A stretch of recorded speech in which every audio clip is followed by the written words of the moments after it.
اعوذ باللہ من الشیطان الرجیم بسم اللہ الرحمن الرحیم السلام علیکم ورحمۃ اللہ وبرکاتہ۔ پیارے بچوں، میں آپ کا استاد Abdul Rashid Dar, government middle school Turkpora سے۔ پیارے بچوں، کیا آپ کو پتہ ہے کہ جو سبق ہم جماعت ساتھی میں بہرستان اردو کتاب سے پڑھ رہے ہیں، جس کا عنوان تھا نعت یعنی نظم، میں نے کل آپ کو یہ پڑھایا ہے اور آج ہم اس کے سوالات وغیرہ کریں گے۔ پیارے بچوں، آپ ویڈیو کو دھیان سے دیکھیں۔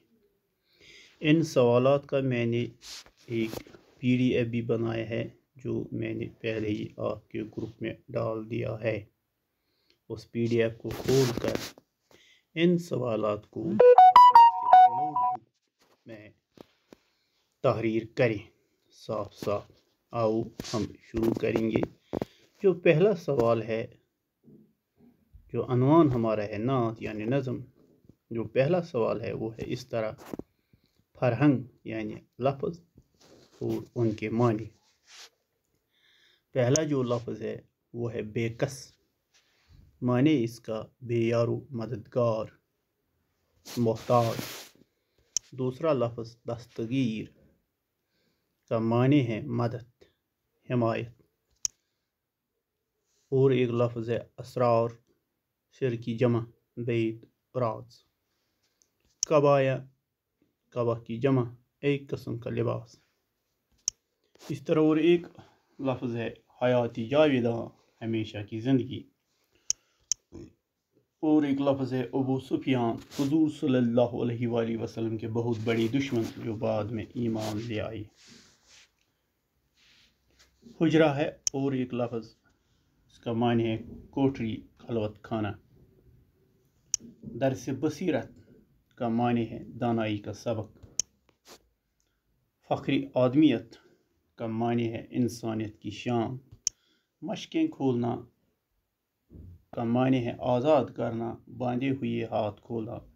پیارے بچوں، باقی چند الفاظ بھی ہیں، ان کو اپنی کتاب سے خود اتارنا۔ دوسرا جو سوال ہمارے لیے ہیں، سوالات چند دیے گئے ہیں، ان کا جواب بھی میں آپ کو لکھاؤں گا۔ پہلا جو سوال ہے، نعت کسے کہتے ہیں؟ جواب اس کا: جس نظم میں حضرت محمد صلی اللہ علیہ وآلہ وسلم کی تعریف کی جائے اسے نعت کہتے ہیں۔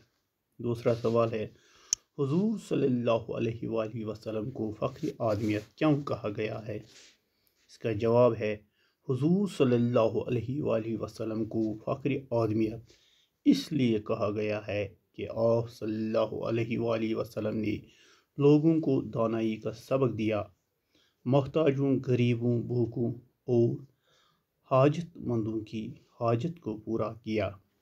آپ صلی اللہ علیہ وسلم نے سچائی کی خاطر دکھ اور تکلیف برداشت کی اور خود بھوکے رہ کر دوسروں کو کھانا کھلایا۔ تیسرا سوال ہے، اس نظم میں حضور صلی اللہ علیہ وآلہ وسلم کی جو صفات بیان کی گئی ہے ان میں سے کوئی 5 اپنے الفاظ میں لکھیں۔ جواب اس طرح ہے، اس نظم میں حضور صلی اللہ علیہ وآلہ وسلم کی جو صفات بیان کی گئی ہیں ان میں سے 5 درج ذیل ہیں۔ نمبر 1، آپ صلی اللہ علیہ وآلہ وسلم اعلیٰ اخلاق کے مالک ہیں۔ 2، آپ صلی اللہ علیہ وآلہ وسلم نے ہمیشہ سچائی کا ساتھ دیا، کبھی بھی جھوٹ نہیں بولا۔ نمبر 3، آپ صلی اللہ علیہ وآلہ وسلم کے دل میں غریبوں اور یتیموں کے لیے دلی ہمدردی اور رحم تھا۔ آپ صلی اللہ علیہ وسلم ہمیشہ ان کی مدد کرتے تھے۔